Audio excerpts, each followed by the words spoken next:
സംഗീത വഴികളിൽ ശ്രദ്ധേയമായ ചുവടുവയ്പ്പുകളുമായി യുവഗായകൻ അഭിജിത്ത് ഒരു വർഷത്തിനിടയിൽ 100-ലധികം ഗാനങ്ങളാണ് ഈ കലാകാരന്റെ ശബ്ദത്തിലൂടെ പുറത്തുവന്നത്. ആസ്വാദക മനസ്സുകളിൽ ഒന്നു കേട്ടാൽ മതിമറന്ന് നിന്നു പോകുന്ന ശബ്ദവുമായാണ് കിഴക്കേക്കല്ലട സ്വദേശിയായ അഭിജിത്ത് ഗാനരംഗത്ത് സജീവമാകുന്നത്.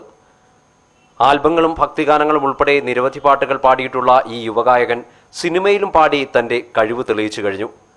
ഒരു കൂട്ടം യുവകലാകാരന്മാരുടെ കൂട്ടായ്മയിൽ തയ്യാറാകുന്ന പൊന്മന കാട്ടിൽമേക്കതിൽ ക്ഷേത്രത്തിലെ ഭക്തിഗാനങ്ങളാണ് ഇപ്പോൾ അഭിജിത്തിന്റേതായി അണിയറയിൽ ഒരുങ്ങുന്നത്.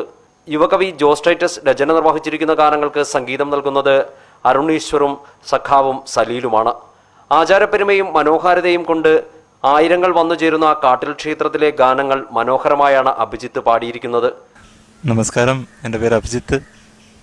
ഞാൻ ഒരു വർഷമായി സംഗീത ജീവിതത്തിലുണ്ട്. 100ഓളം പാട്ടുകൾ പാടിയിട്ടുണ്ട്. ഞാനിപ്പം കാട്ടിൽമേക്കതിൽ ക്ഷേത്രത്തിനെ കുറിച്ചുള്ള ഒരു ഭക്തിഗാന CD-യുടെ വർക്കിലാണ്.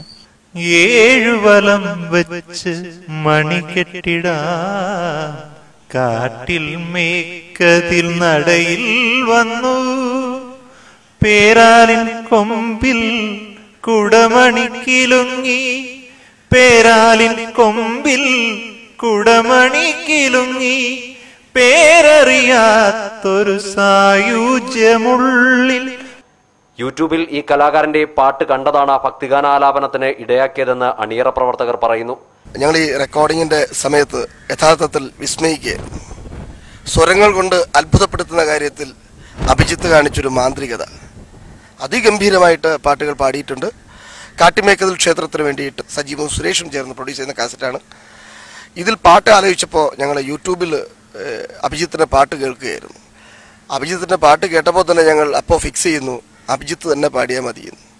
അങ്ങനെ അഭിജിത്തിൻ്റെ വീട്ടിൽ പോയി കണ്ട് അഭിജിത്തിനെ തിരക്കുകൾക്കിടയിൽ നിർബന്ധിച്ച് പാടിക്കായിരുന്നു. പക്ഷേ അതിൻ്റെ ഒരു ഫലം ഭയങ്കരമായിരുന്നു. കഹാറിൻ്റെ സ്റ്റുഡിയോയിൽ അതിഗംഭീരമായി ഈ പാട്ടുകൾ റെക്കോർഡ് ചെയ്യപ്പെടുമ്പോൾ അരുൺ ഈശ്വറും സഖാവുമാണ് ഇതിന് സംഗീതം നിർവഹിച്ചിരിക്കുന്നത്.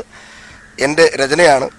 മനോഹരമായി അതിഗംഭീരമായി ഹൃദയത്തിലേക്ക് തൊടും വിധം പൊന്മന കടലല പോലെ എന്നൊക്കെ പറയുന്ന പോലെ ആർദ്രമായി കുഞ്ഞിക്കാലടികൾ എന്നൊക്കെ പറയുന്ന പോർഷനിലേക്കൊക്കെ പാടുമ്പോൾ അഭിജിത്ത് കാണിച്ചിരിക്കുന്ന ഒരു സംഗീതത്തിൻ്റെ ആലാപനത്തിൻ്റെ മാന്ത്രികത ഞങ്ങളെ വിസ്മയിപ്പിച്ചു. ഒരു വർഷക്കാലത്തിനിടെ തന്നെ 100 കണക്കിന് പാട്ടുകൾ പാടിയിട്ടുള്ള ഈ കലാകാരൻ സംഗീത ലോകത്ത് തന്റേതായ ഒരിടം ഒരുക്കാനുള്ള പരിശ്രമത്തിലാണ്. News bureau, Chavara.